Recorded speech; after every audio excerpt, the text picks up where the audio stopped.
Welcome to the Data Monk. Today we'll talk about one of the question which actually came recently to our one of the interviews and it was shared by one of our mentors. So question कुछ ऐसा था जिसमें हम लोगों को दिया हुआ था आईडी और उसके कॉरस्पॉन्डिंग आइटम का price. Okay, so it was like ID अगर 1 है तो उसके सामने प्राइस अगर 10,000 है, फिर आईडी 2 है उसके सामने उसका प्राइस 5,000 है, फिर आईडी 3 है उसके सामने प्राइस फिर से सपोज़ 1,000 है, और फिर आईडी 4 है जिसके सामने फिर प्राइस 5,000 है. अब इसमें करना क्या था कि सबसे पहले हम लोगों को एवरेज निकालना था इस पूरे प्राइस का, और इस प्राइस के बाद हर एक प्राइस से उसको माइनस करना था. तो अगर यहाँ हम लोग एवरेज देखेंगे तो ये होगा 21,000, और 21,000 divided by 4 would be something around 5,000 something. और इस एवरेज प्राइस को यहाँ से माइनस करना था, और उसके बाद उसके कॉरस्पॉन्डिंग ये बताना था कि कितना उसका एक्चुअल प्राइस है, मतलब कि डिफरेंस कितना है. तो आउटपुट कुछ ऐसा था कि 1 सपोज दिस इज़ 0 रुपीज़, तो यहाँ पे एवरेज हो जाएगा 5,000, ये हो गया 5,000. तो फिर आंसर कुछ ऐसा रहेगा 1 5,000, फिर 2 0 3 will be minus 5,000 and so on.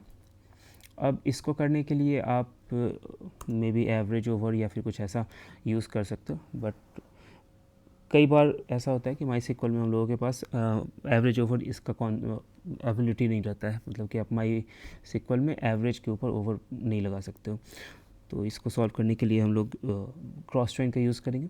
सबसे पहले एक टेबल बना देते हैं, क्रिएट टेबल. और अपने को पता रहना चाहिए कि टेबल कैसे बनाना है, और मतलब बेसिक सिंटेक्स है, ऐसा नहीं है कि इसमें कुछ बहुत ज़्यादा जानना है, लेकिन अगर इतना आए तो फिर काफ़ी अच्छा रहता है. मतलब इंटरव्यू में आपको अगर ये नहीं पता हो कि टेबल कैसे क्रिएट करते हैं तो फिर वो अच्छा इंप्रेशन नहीं देता है. तो इंसर्ट करेंगे फिर हम लोग. बाय द वे ये जो वेबसाइट है ये है आपका sqlfiddle.com. यहाँ पे मतलब ये ओपन सोर्स है, यहाँ पे आप जाके अपना कोई भी स्कीमा बना सकते हो, और उसके साथ ही आप यहाँ पे क्वेरी भी रन कर सकते हो. तो ऐसे हम लोग इसमें इंसर्ट करेंगे वैल्यूज़ को. First one will correspond to the ID and the second one will correspond to the price. तो ID 1 है, फिर यहाँ पे ID को 2 दे दिए, 5 3 और मे बी 4,000 और 4 मे बी 6,000. तो यहाँ पे क्लिक करते ये स्कीमा बन जाएगा. अब स्कीमा बनने के बाद एक्चुअली आप लोग यहाँ पे चेक भी कर सकते हो कि इसका टेबल दिख कैसा रहा है. सेलेक्ट एस्ट्रिक फ्रॉम ABC,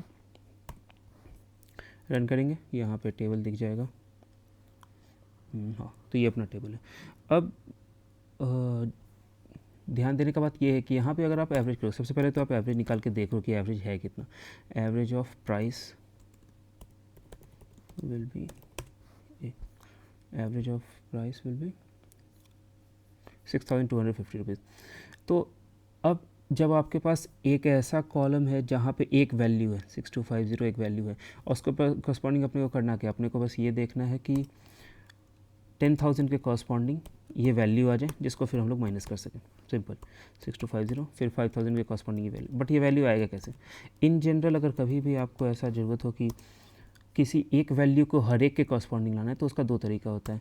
पहला, आप उसको लेफ्ट जॉइन यूज़ कर सकते हो. लेफ्ट जॉइन एक डमी कॉलम से कर दो, और उसके बाद उसको ज्वाइन कर दो आप इस ABC टेबल से, तो हर एक के कॉरस्पॉन्डिंग वो आ जाएगा. मतलब एक कॉलम बना लो आप ABC टेबल में ही X करके, उसका नाम दे दो कॉलम 1, और दूसरे में ये एवरेज प्राइस ले लो और उसमें भी एक सेम ही कॉलम बना के फिर ज्वाइन कर सकते हैं. लेफ़्ट ज्वाइन वाला आप लोग खुद ट्राई करके मे बी कमेंट सेक्शन में डाल सकते हो कि कैसे बनेगा. I will take the root of cross join. तो क्रॉस ज्वाइन करने से सबसे पहले हम लोग क्या करेंगे कि पहले ये हम लोग एवरेज निकाल लेंगे. ठीक है, तो बेकार में रेट किए. हाँ, तो यहाँ एवरेज निकल गया. अब एवरेज निकलने के बाद हम लोग क्या करेंगे कि यहाँ, तो एक बार एवरेज निकालने के बाद हम लोग क्या करेंगे कि इसको फिर चेंज करेंगे, इसको अब क्रॉस ज्वाइन करना है.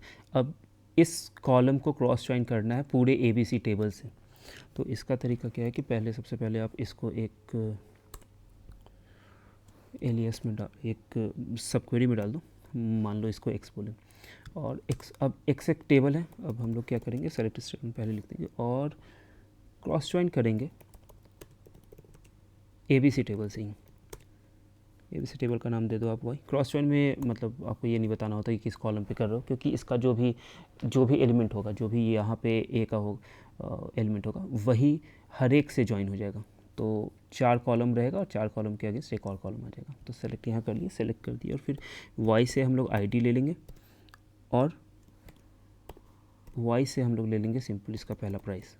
अब एक बार प्राइस अपने पास आ गया तो बस इसमें से ए को माइनस करना है और इसको डिफरेंस नाम दे देना और फॉर्म कर देंगे। अगर ये करने के बाद ये अगर आप चला के देखो तो मोस्ट प्रोबेबली ये चल जाना चाहिए। हाँ, तो जो हम लोग देख रहे थे 3750, यहाँ डिफरेंस हो गया 1250, 2250 और 250। तो कहने का मतलब यहाँ ये है कि सिंपल सा प्रॉब्लम आपको देखने में लगेगा कि ये बहुत ही सिंपल सा प्रॉब्लम है कि हाँ बस इसको एवरेज निकालना है और इसको माइनस कर देना है। लेकिन एवरेज जब भी आप निकालते हो तो वो एक किसी भी आईडी के ऊपर आप नहीं निकाल सकते। अगर आईडी के ऊपर एवरेज निकालोगे तो वो सेम ही नंबर रह जाएगा, और अगर आप पूरे कॉलम के ऊपर एवरेज निकालोगे तो एवरेज तो निकल जाएगा, लेकिन फिर उस एवरेज क्या करोगे क्या, तो उसको सिंपल आप ज्वाइन नहीं कर सकते क्योंकि उसके पास कोई कॉमन कॉलम नहीं होता है। आप इसमें क्रॉस ज्वाइन लगा सकते हो, क्रॉस ज्वाइन लगाइएगा तो हर एक ये वैल्यू हर एक कॉलम के कॉरस्पॉन्डिंग आ जाएगा, और वहाँ से आप लोग ये देख सकते हैं कि ये कैसे काम करता है। हम लोग ये भी देख लेते हैं कि ये यहाँ पे दिखेगा कैसे। हाँ, तो ऐसे आ जाता है हर एक के सामने।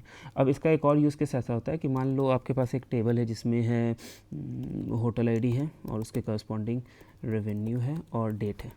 अब डेट कुछ भी हो, जैसे होटल 1 है, रेवेन्यू इसका हो गया 1000 रुपीज़ और डेट हो गया 1 दिसंबर, ठीक है। फिर वो 2 दिसंबर को गया 2000 रुपये का रेवेन्यू था उसका, और फिर वो डेट हो गया 4 दिसंबर। फिर उसका हो गया 3 को फिर 5000 का था, और फिर हो गया ये 7 दिसंबर था।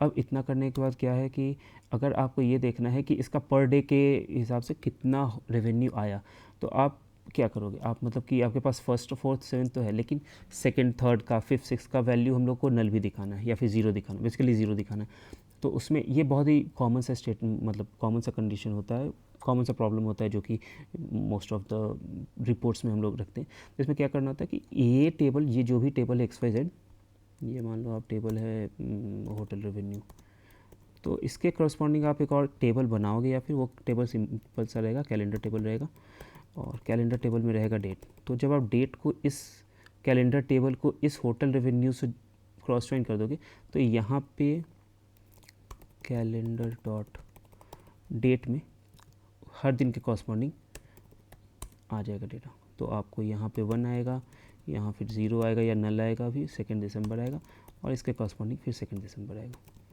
तो ये ऐसे काम करता है। क्रॉस ज्वाइन का कॉन्सेप्ट काफ़ी मतलब कि ऐसा यूज़ होता है जहाँ हम लोग एक ही टेबल के ऊपर भी मल्टीपल चीज़ कर सकते हैं। तो होपफुली ये क्वेश्चन आप लोग को इंटरेस्टिंग लगा हो, और अगर आपको ज्वाइन के थ्रू, लेफ़्ट ज्वाइन या राइट ज्वाइन के थ्रू कुछ कॉन्सेप्ट समझ में आता है तो आप लोग कमेंट सेक्शन में डाल सकते हो अपना अप्रोच। सिंपल सा टेबल है, ABC टेबल है, आईडी और प्राइस इसमें है, इसको सॉल्व करके आप ट्राई कर सकते हो। सो नेक्स्ट वीडियो में फिर देखते हैं, दूसरे क्वेश्चन को हम लोग डील करेंगे, मे बी थोड़ा और कॉन्सेप्चुअल और ट्रिकी क्वेश्चन को डील करेंगे। Thank you so much for watching, do subscribe to the channel, thank you.